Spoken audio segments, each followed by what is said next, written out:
सनातन धर्म के प्रति विपक्ष हुआ बेलगाम। हनुमान जी को लेकर झारखंड मुक्ति मोर्चा के वरिष्ठ नेता का आया विवादित बयान सामने। विपक्ष के बयान पर बीजेपी हुई हमलावर। रांची पहुंचे असम के कोकराझार लोकसभा सीट से निर्दलीय सांसद नव कुमार। देश के ट्राइबल को एकजुट करने की करने प्रयास। जमशेदपुर स्थित टाटा स्टील पर दुर्गा पूजा बेदी तोड़ने का लगा है आरोप। 4 दीवार कराने पर भड़क गए स्वास्थ्य मंत्री। जमशेदपुर के एएसआई शशि भूषण राय की हुई गिरफ्तारी। एसीबी की टीम ने किया गिरफ्तार। और महिलाओं ने रखा तीज व्रत। पति की लंबी आयु के लिए रखा गया व्रत।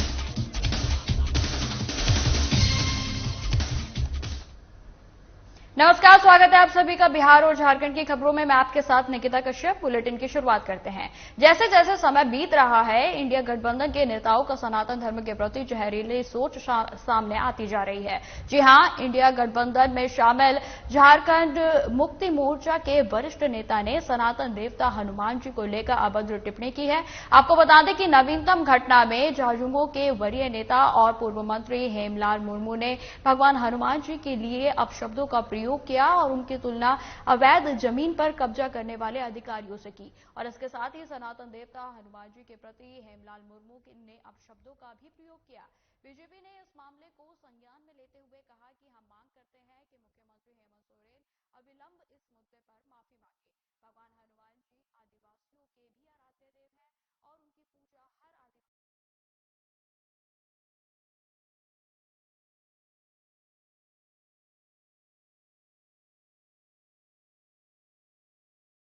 घटक दलों का सनातन धर्म के प्रति जहरीला सोच सामने आता दिखा।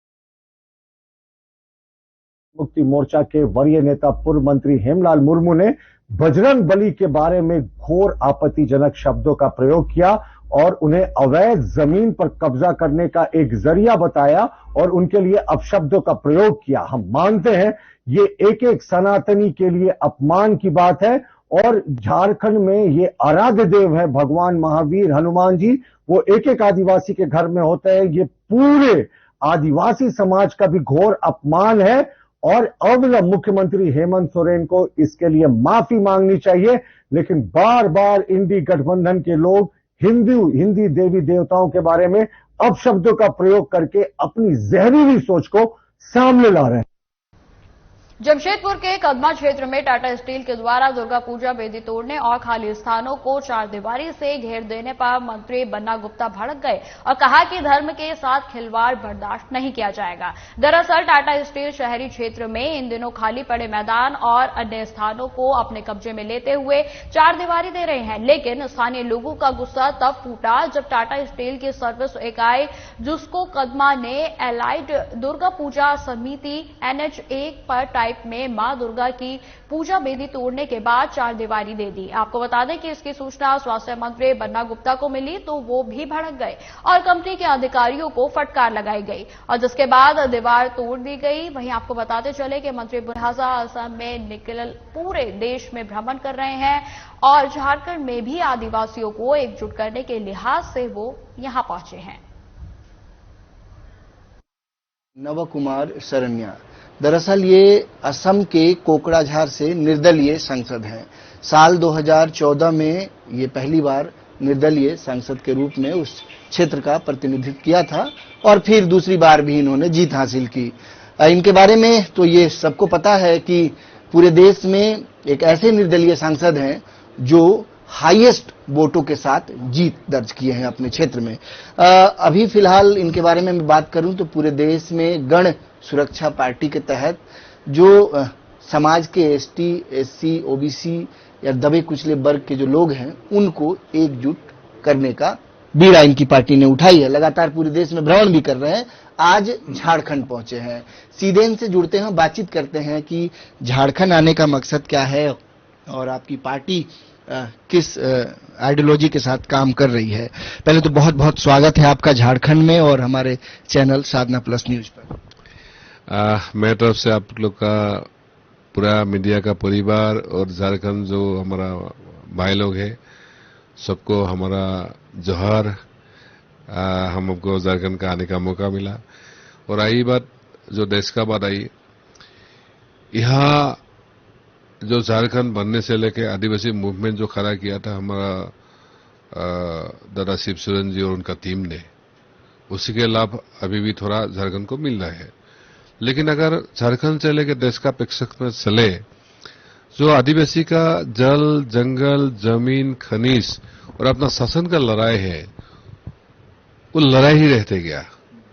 या अभी तक लड़ाई चल रहे हैं, वो खत्म नहीं होने वाला है। तो इसलिए हम यही लड़ाई को कैसे हम जिताएंगे, उसके लिए हम सारा देश निकल पड़े हैं। आपको पता है संविधान में आदिवासी को 7.5% आरक्षण मिला। स्पेशली 5th शेड्यूल एरिया ये आरक्षण से खुश नहीं है, उसको नॉलेज में नहीं था या उन लोग इतना सोचा भी नहीं था, इसलिए ये सब राज्य छूट गए क्या? हाँ, छूट गए। अगर हमारे इधर का 6th शेड्यूल जैसा या इनर लाइन परमिट जैसा सिस्टम होता तो मुझे लगता है कम से कम ये नंबर नहीं आता। संरक्षित होते हैं, संरक्षित होते। तो इसलिए हम कोशिश कर रहे हैं पार्लियामेंट से लेके लोगों तक जाके आदिवासी के लिए एक एजेंडा सेट कर रहे हैं, जो आपका जल, जंगल, जमीन खोज कैसे बचेगा, आपका धर्म से लेकर, भाषा से लेकर आपका आइडेंटिटी, आपका संस्कृति कैसे बचेगा, और इसी लड़ाई का हम कैसे जीतेंगे। क्योंकि लोग हमको मानता है जो हमने एक प्रोफेशनल पॉलिटिशियन या पॉलिटिशियन घराने का ना होने के नाते भी हमने 2 बार एमपी जीत गया है। और ये एमपी जीतना इतना इजी बात भी नहीं है। तो मैंने इसलिए हमारा लोगों का जो एग्जाम्पल है और हमारा जो उसूल लेके हम देश में जब घूमा था, लोग थोड़ा ये भी होते हैं, बोले दादा आप कैसे आप ये लड़ाई जीता है। और बहुत सारा लोग हमको पूछते हैं आपको पॉलिटिक्स आता है क्या। मैंने पोलाइटली बोलते हैं क्योंकि पॉलिटिक्स हमको आता नहीं है। लेकिन आपको पता है मैं असम का एक मूवमेंट का पार्ट था, उल्फा का। 25 साल में उल्फा में था और 22 साल हमें अंडरग्राउंड में था, जो लोगों के बीच में था, और हम गेरिला लड़ाई लड़ता था। तो मुझे भी लगता है पॉलिटिक्स एंड गेरिला उल्फा के हिस्सा रहे आप? हाँ, उल्फा का हिस्सा रहा। पॉलिटिक्स और गेरिला वार मुझे लगता है दोनों सेम है। गुरिल्ला वार और पॉलिटिक्स को आप सेम मानते हैं? हाँ, हम वही समझते हैं। पॉलिटिकल वार भी एक काइंड ऑफ गेरिला वार। तो मुझे थोड़ा आता है गेरिला वार कैसे लड़ता है, गेरिला वार का नॉलेज के हम सांजू का ये मतलब किताब से लेके हम पढ़ाई भी किया और हमने प्रैक्टिस भी किया। तो पॉलिटिक्स ही ऐसा चीज है, अगर सही तरह से हम लड़ेंगे, ये एक तरह का लड़ाई है, सही तरह से लड़ेंगे तो जीत जाएंगे। आपका मानना है कि अगर आप आदिवासियों की बात कर रहे हैं, समाज के दबे लोगों की बात कर रहे हैं, तो उनकी लड़ाई राजनीति के माध्यम से लड़ी जा सकती है? हाँ, श्योर। अभी भी कुछ एरिया में आदिवासी लोग अपना बंदूक रख के अभी चल रहे हैं। मैंने उसको भी बोला है अभी बंदूक से कुछ होने वाला नहीं है, अभी सिर्फ पॉलिटिकल लड़ाई, सत्ता का लड़ाई है। क्योंकि पहले आप लोग राजा था, आप प्रजा था, अभी आपका राजा भी नहीं, आप प्रजा भी नहीं रहा। तो इसलिए अभी मेन तो राजा तो वही है जो दिल्ली चलाएगा। अच्छा, आप देश में कौन कौन से राज्यों में गए? आपकी जो पार्टी है गण सुरक्षा पार्टी, यही पार्टी का नाम है ना? जी जी। तो गण सुरक्षा पार्टी के तहत आप अभी कितने राज्यों में अपनी टीम बना रहे हैं? और कहा जा रहा है कि आपकी पार्टी जो है वो आदिवासियों के लिए लड़ रही है, ट्राइबल पार्टी है। अभी हम असम से लेके मेघालय, अरुणाचल से अभी मिजोरम बन रहे हैं।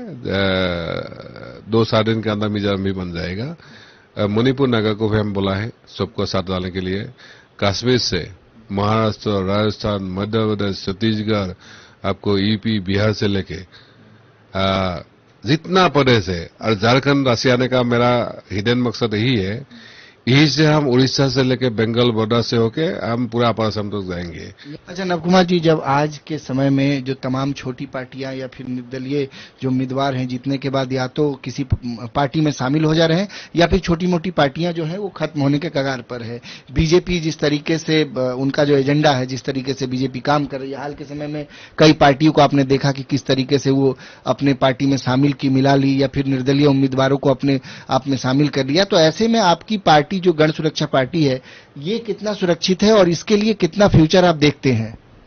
पहले देखिए, बड़ा बड़ा पार्टी में क्या होता है, उसका माँ कौन होता है, बाप कौन होता है, बेटा बेटी कौन है, उसको पता है। आप बीजेपी में देखो, आप लीडर में मिलेगा आपको जेपी नड्डा, लेकिन जब जेपी नड्डा के पास देखेगा, नहीं, उससे बड़ा तो अमित शाह जी है। अमित शाह जी के पास जाएगा तो उससे बड़ा तो मोदी जी है। और मोदी जी से अब सब हो गया, फिर देखेगा उसके और बाप निकलेगा, हमारा मोहन भागवत जी है। कांग्रेस में जाएगा, आप अगर उसको मिलेगा खड़गे जी को, तो असली बाप तो अलग है।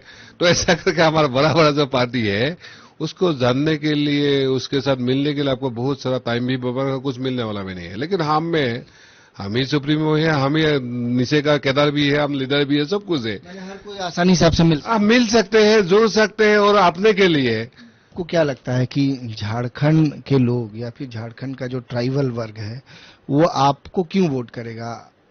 आपको ऐसा क्या लगता है कि आपकी पार्टी उनके लिए क्या कुछ कर पाएगी? कौन से ऐसे एजेंडे हैं जिसके लिए यहाँ के ट्राइबल्स और यहाँ के लोग आपको चुनेंगे? पहला, मेरा यह कोई लड़ाई नहीं है। ये झारखंड निवासी हर लोग सोचते हैं झारखंड बनने के बाद उनका जो मकसद था, चाहे आदिवासी का अपना जल जंगल जमीन शासन का बात हो, चाहे दूसरा नॉन आदिवासी का अपना हक अधिकार बात हो, वो पूरा नहीं हो पाया। एक बार तो पक्का है। तो मुझे लगता है यह लोग बहुत सारा प्रयास कर रहे हैं अपने को लड़ाई लड़ने के लिए और लड़ाई में जीतने के लिए। तो हमारे साथ इस वक्त बातचीत कर रहे थे नव कुमार सरन्या। निश्चित तौर पे जन सुरक्षा पार्टी के बैनर तले अभी पूरे देश में अपनी टीम को बना रहे हैं और देश के जो आदिवासी ट्राइबल्स हैं उनके लिए एक बड़ा विकल्प कहीं न कहीं जन सुरक्षा पार्टी है, ऐसा कहना है नव कुमार सरन्या का। कैमरा पर्सन अभिषेक के साथ नवीन शर्मा, साधना न्यूज, रांची। जमशेदपुर बागबेड़ा थाने के एसआई शशिभूषण राय को एसीबी की टीम ने 15,000 रुपए घूस लेते हुए रंगे हाथों गिरफ्तार किया है। आपको बता दें कि एसीबी की टीम ने उसके पास से रुपए भी बरामद कर लिए हैं और फिलहाल एसीबी ने एसआई को अपने साथ ले गई है और आगे की कार्रवाई भी शुरू कर दी है। वहीं एसीबी की इस कार्रवाई से पुलिस विभाग में भी हड़कंप मच गया है। बताया जा रहा है कि एसआई ने एक पीड़ित व्यक्ति से किसी मामले में पैसे की मांग की थी और पीड़ित व्यक्ति ने इसकी शिकायत एसीबी से की थी।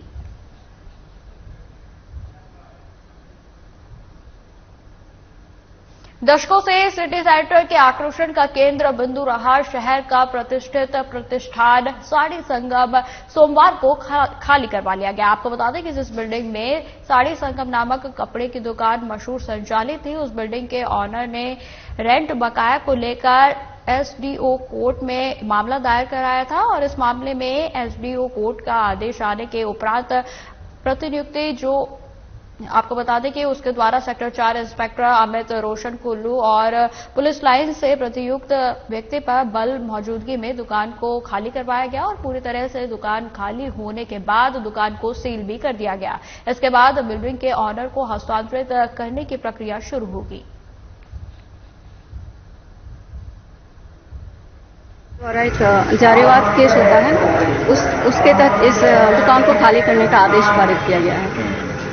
उसी में मैजिस्ट्रेट डेपुटेशन हुई है मेरी और मेरे साथ फोर्स है। आज ही हम लोग को इस दुकान को खाली करना है।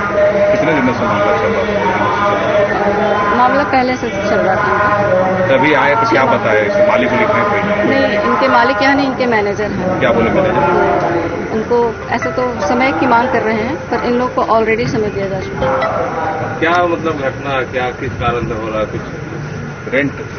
हाँ, रेंट वाला मैटर होता है। जारीवाद एक बात होती है, उसके तहत सरकार आदेश पारित करेगी। आज 5 साल से केस चल रहा था एसडीओ कोर्ट में एविक्शन के लिए और आज इन लोग को साड़ी संगम को आज 6 महीना 8 महीना से टाइम दिया हुआ है। एसडीओ का ऑर्डर 25/1 का है।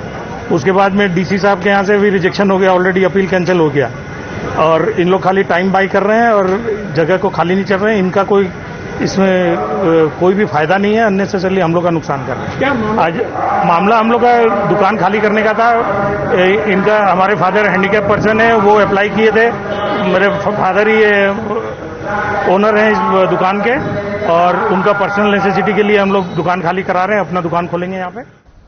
जामताड़ा में साइबर अपराधी जेल से छूटने के बाद दोबारा साइबर अपराध में ही जुट जाते हैं और इसे लेकर जामताड़ा पुलिस ने अब कड़ा रुख अपनाते हुए कहा कि अब जेल से छूटने के बाद भी साइबर अपराधियों पर नजर रखी जाएगी और उन्हें संबंधित थाने में हाजिरी लगानी पड़ेगी। वैसे साइबर अपराधियों को एसपी अमीनेश नेथानी ने थाना प्रभारी को चिन्हित करने के भी निर्देश दिए हैं और इन साइबर अपराधियों के विरुद्ध सीसीए लगाने की भी योजना है। आपको बताते चले कि जामताड़ा एसपी अनिमेश नेथानी ने बताया कि साइबर अपराध पर अंकुश लगाने की योजना बनाई गई है और बहुत ही जल्द जिले में साइबर अपराधियों के खिलाफ सीसीए की कार्रवाई भी देखने को मिलेगी।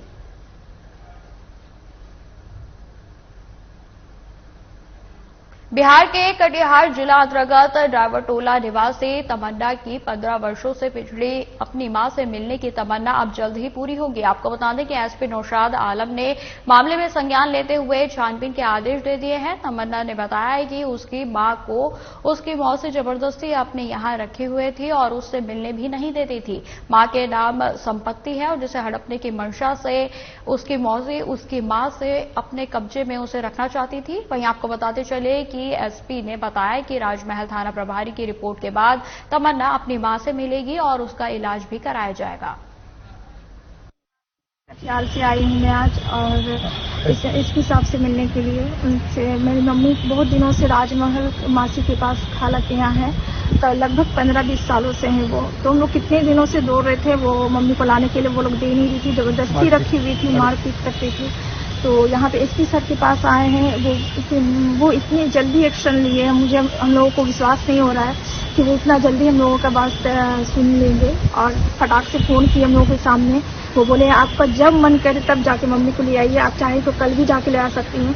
और यहाँ तक कि मेरी मम्मी का दिमागी हालत सही नहीं है। एसपी साहब ने बोले हैं कि वो आप इलाज के लिए मैं जहाँ तक हो सकेगा मैं मदद करूँगा। वो फटाक से डॉक्टर को फोन लगाए और डॉक्टर को फोन लगा के वो बात की है। आज कटिहार से चल के एक बच्ची रोते बिलखते यहाँ मेरे कार्यालय में आई। किसी ने उनको सुनाया था, मीडिया के माध्यम से वो खबर हुआ था कि एसपी साहब नए आए हैं और तुम्हारी व्यथा जरूर सुनेंगे और त्वरित कार्रवाई हुई। ये मीडिया के माध्यम से सुनने के बाद ये आके आवेदन दी तो मेरे हम भी हतप्रभ हो गए सुन के। तमन्ना ने ये कही कि 15 वर्षों से मेरी माँ हमारे पिता से अलग है, जबकि पिताजी उनको साथ में रखना चाह रहे हैं, लेकिन उनको कब्जा करके जरीना उनके माँ का नाम है, उनको अपने ही उनकी मौसी जो राजमहल में रहती है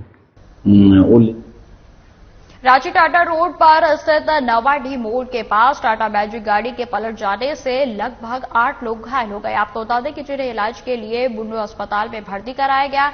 घायलों ने बताया कि ड्राइवर की लापरवाही से गाड़ी पलट गई और सारे मजदूर काम करने रांची धुरवा से बुंडू आ रहे थे। वहीं आपको बताते चले कि इस दौरान टाटा मैजिक गाड़ी का ड्राइवर काफी तेज रफ्तार से गाड़ी चला रहा था और उसी क्रम में रांची टाटा रोड बुंडू के निकट नवाडी मोड़ के पास NH-37 पर गाड़ी पलट गई और जिसमें सारे मजदूर घायल हो गए। घायलों में 3 की हालत बेहद गंभीर बताई जा रही है और जिन्हें बेहतर इलाज के लिए रिम्स भेज दिया गया है।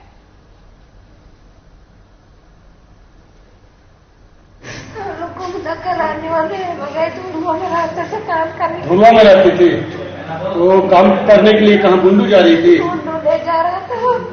तो फिर रोड में किसी गाड़ी से टक्कर हुई कि गाड़ी पलट गया? हम लोग देख ही नहीं पाए, बैठे थे पीछे में। बात भी वहाँ पे चार्जिंग था, वहाँ से हम लोग आ रहे थे, ड्राइवर हम लोग मन में बोल रहे थे कि ड्राइवर आराम से चलाइए। ड्राइवर जो है ना स्पीड मार लिया,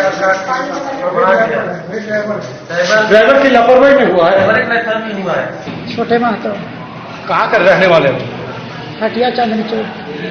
हटिया चांदनी चौक। हाँ। कौन गाड़ी में था? मैजिक छोटा हाथी। कैसे हुआ एक्सीडेंट? एक्सीडेंट तो स्पीडे में था, स्पीडे में था, समराने ने सखा गाड़ी पलट गया। तो गाड़ी महर्षि भगत। ये मतलब कैसे हुआ ये एक्सीडेंट?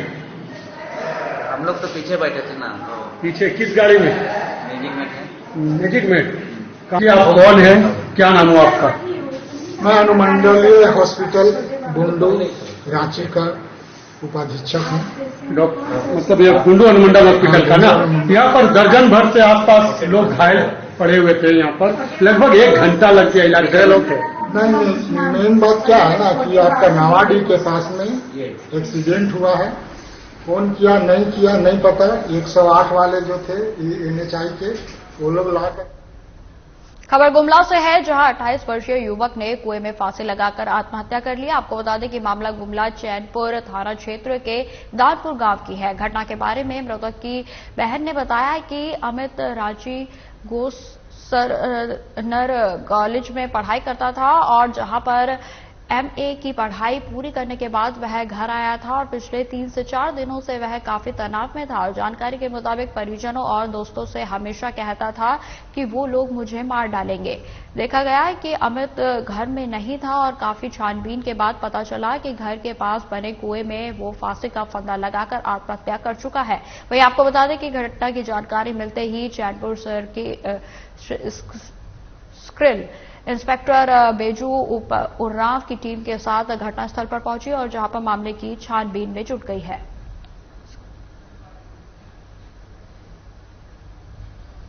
रामगढ़ के भुरकुंडा हरुमागढ़ तेतरिया टोला के पास एक खेत से एक व्यक्ति का शव बरामद हुआ है। तो वहीं आपको बता दें कि मृतक की पहचान पहदानी नगर शिव मंदिर निवासी अरुण प्रसाद के रूप में की गई है। वहीं घटना की सूचना मिलते ही पुलिस भी मौके पर पहुंची। पुलिस ने शव को कब्जे में लेकर पोस्टमार्टम के लिए भेज दिया है और फिलहाल मामले की जांच पड़ताल भी शुरू कर दी है। फिलहाल हत्या के कारणों का पता अभी तक नहीं चल पाया है। पुलिस का कहना है कि घटना की जांच लगातार जारी है।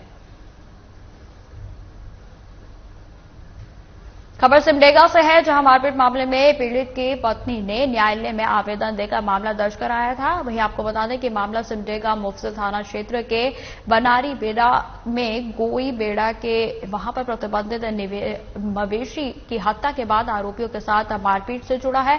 लेकिन इस मामले में अब तक कोई भी गिरफ्तारी नहीं हुई है। इसे लेकर सिमडेगा कचहरी के पास आदिवासी समुदाय ने 1 दिवसीय धरना देते हुए प्रशासन से 24 घंटे के अंदर गिरफ्तारी करने की मांग की है। आदिवासियों का शोषण बंद करो, बंद करो।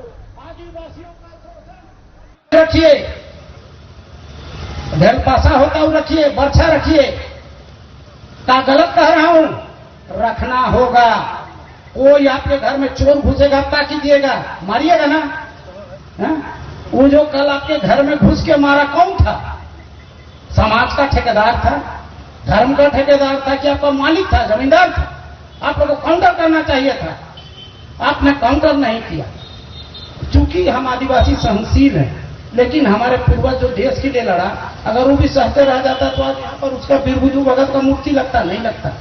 अंग्रेजों के खिलाफ राजनगर सरायकेला जाने वाले मुख्य मार्ग के सारंगपूसी के पास पुलिस के ऊपर छड़ निकल जाने से आए दिन जो है वो लोग सड़क दुर्घटना के शिकार हो रहे हैं। वही आपको बता दें कि ठेकेदार ने इसे आधा अधूरा छोड़ दिया है। बताया जा रहा है कि इस मुख्य मार्ग से रोजाना हजारों वाहनों का आना जाना लगा रहता है। पुलिस के ऊपर छड़ निकल चुके हैं और जो जानलेवा है। आपको बता दें कि स्थानीय लोगों ने का कहना है कि यहां आए दिन लोग सड़क दुर्घटना का शिकार हो रहे हैं और साथ ही इसकी जल्द ही मरम्मत की मांग भी की गई है। दिक्कत तो यही है, कंप्लीट नहीं हुआ है, आने जाने वाला का दिक्कत हो रहा है और सब अभी छड़ सब भी निकल गया है, बहुत मुश्किल हो रहा है गाड़ी वाला सबको। तो 2 साल हो गया है, कंप्लीट नहीं किया गया है। तो सिमडेगा में तीज पर्व के मौके पर सिमडेगा थाना परिसर स्थित हनुमान मंदिर प्रांगण में महिलाओं ने अपने पति की लंबी आयु की कामना को लेकर विधि विधान के साथ भगवान भोलेनाथ और मां पार्वती का पूजन किया। वहीं इस मौके पर मंदिर के पुजारी सोमनाथ मिश्र के द्वारा सभी प्रकार की पूजा विधि संपन्न कराई गई और उन्होंने जानकारी देते हुए बताया कि तीज पर्व करने से पति की लंबी आयु के साथ साथ परिवार में बाल बच्चे आदि सुख समृद्धि बनी रहती है। तो आपको बता दें कि जो यह तीज का पर्व है वो बेहद ही हर्षोल्लास के साथ पूरे देश भर में मनाया जाता है और जिसकी अलग अलग तस्वीरें लगातार जो है हम आपको दिखा रहे हैं। वहीं आपको बता दें कि सिमडेगा में तीज पर्व के मौके पर सिमडेगा थाना परिसर स्थित हनुमान मंदिर के प्रांगण में महिलाओं के द्वारा भव्य पूजा अर्चना की गई, जिसमें आपको बता दें कि इस दिन जो है पति की लंबी आयु के लिए, दीर्घायु के लिए, ताकि पति की जो लंबी उम्र है वो स्वस्थ रहे, मस्त रहे, इसलिए जो है इस व्रत को जो है रखा जाता है। वही आपको बता दें कि भगवान भोलेनाथ की और मां पार्वती की पूजा इस दिन की जाती है। इस मौके पर मंदिर के पुजारी के द्वारा भी विधि विधान की प्रक्रिया बताई गई और जिसमें कि आप ये तस्वीरें देख सकते हैं कि महिला बेहद ही खुशी और हर्षोल्लास के साथ इस पूरे विधि विधान के साथ इस व्रत को जो है मना रही हैं और पूजा पाठ कर रही हैं। आपको बता दें कि सुबह से ही मंदिरों में महिलाओं का जो आना जाना है तो उनका तांता जो है लग जाता है और बड़े ही हर्षोल्लास के साथ वो भोलेनाथ और मां पार्वती की पूजा अर्चना करती हैं। वहीं आपको बता दें कि तीज पर्व करने से पति की लंबी आयु के साथ परिवार में बाल बच्चे और सुख समृद्धि भी बनी रहती है। वहीं तीज व्रत का आयोजन है और आज तीज के दिन महिलाएं जो है अपने पति की लंबी आयु की प्रार्थना के लिए और अपने बाल बच्चों के और परिवार के सुख शांति समृद्धि की प्रार्थना के लिए शिव जी की और पार्वती जी की पूजा करती है। यहाँ हनुमान वाटिका में हम लोग 18 साल से सामूहिक रूप से हरितालिका तीज का आयोजन करते आ रहे हैं। उसी निमित्त महिलाएं इकट्ठी हुई है और पूजन हो रही है। तो फिलहाल इस बुलेटिन में इतना ही। खबरों की और भी जानकारी के लिए बने रहें हमारे साथ। नमस्कार।